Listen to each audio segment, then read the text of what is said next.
Injury return to work program. We talked about this one. Here's the thing. As a worker in America, if you go to the hospital and the doctor takes you off of work, that is a bad thing for you, and it's a bad thing for the company. It's really bad on your insurance, but it's really bad on you because that means that you've got a disabling injury or you're hurt pretty significantly.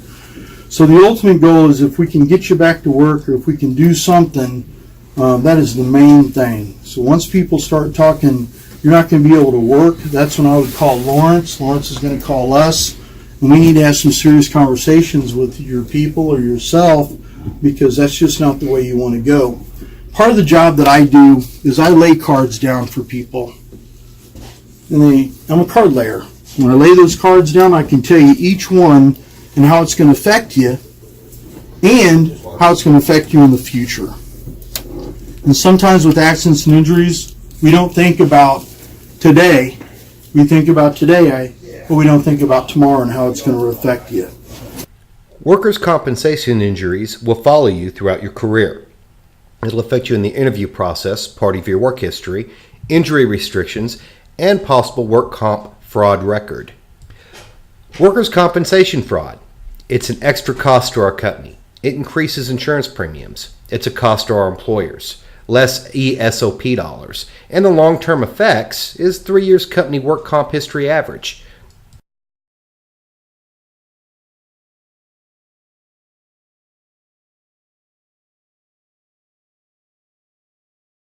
What is workman's compensation fraud?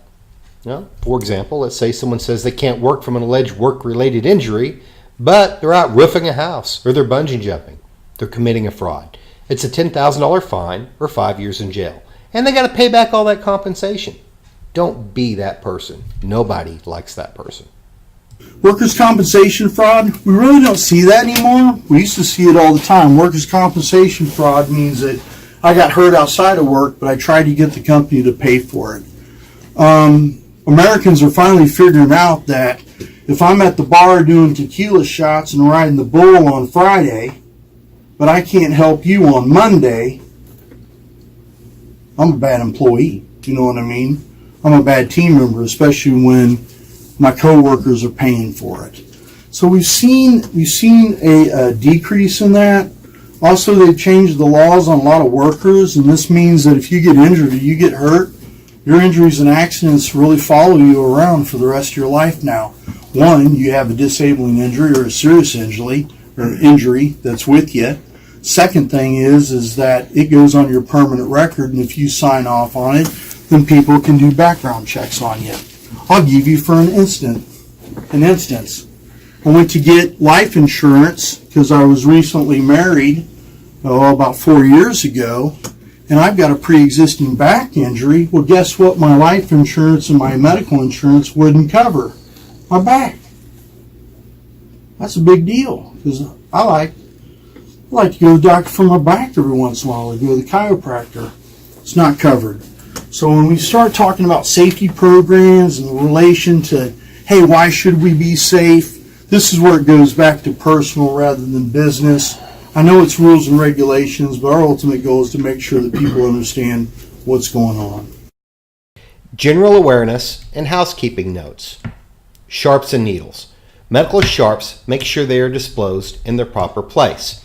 In-house, insulin, gas production, glass and blades, outside exposure, janitorial trash cans, and bodily fluids. Make sure you get with your supervisor on hazardous waste. Maintenance personnel must be trained, and if a spill occurs, who do you notify? What do you do?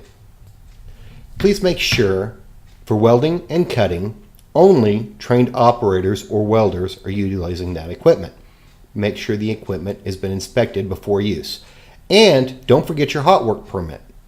For your hot work permit, you got to have a fire watch. Permit's got to be posted, flammable removed, 30-minute fire watch, and an emergency response action plan. Housekeeping. Another thing, here's a skill for you. Another thing, and I know you've heard this, and a lot of the old timers, they understand that too, in business. What's that? I said, watch where you're calling old timers now. I feel old with you, man. I apologize, but the deal is that here's how you when an inspector or a person comes and looks at your company, one, they're looking at housekeeping. If your materials and all of your equipment are placed securely, nice and clean, material is put up somewhere, then chances are you've got a good, smooth running operation. You know what you're doing, and you're going to have less injuries. That's just the idea that most people have been trained on. Now, from a worker standpoint, I worry about slips, trips, and falls. I worry about boards with nails in them from pallets. I worry about metal on drums and this and that and the other where people can lacerate their fingers on. I worry about getting in a truck or getting out of a truck and tripping on a hose or a shoulder, blowing out a shoulder. I worry about just material that is stored and I can't get to a location that I need to get to if I'm an emergency responder. These are things that I just want you to think about, but housekeeping is a big deal in the world of safety. Cranes and hoist. Make sure they're inspected before use, mark controls, use hand signals, secure the loads, and stay an arm's length away from the load. Use ropes, leads for moving heavy loads. Aerial lifts. We do have aerial lifts throughout your facility as well, especially at the plants. Anything that you're driving or operating, any kind of equipment, we're looking at certification on that. And that really goes back to your insurance company, making sure that your insurance company knows that we're certifying people. And that also we're not letting on anybody on those types of equipment. Excavations. You guys aren't doing a lot of excavations, but here's the rule on excavations.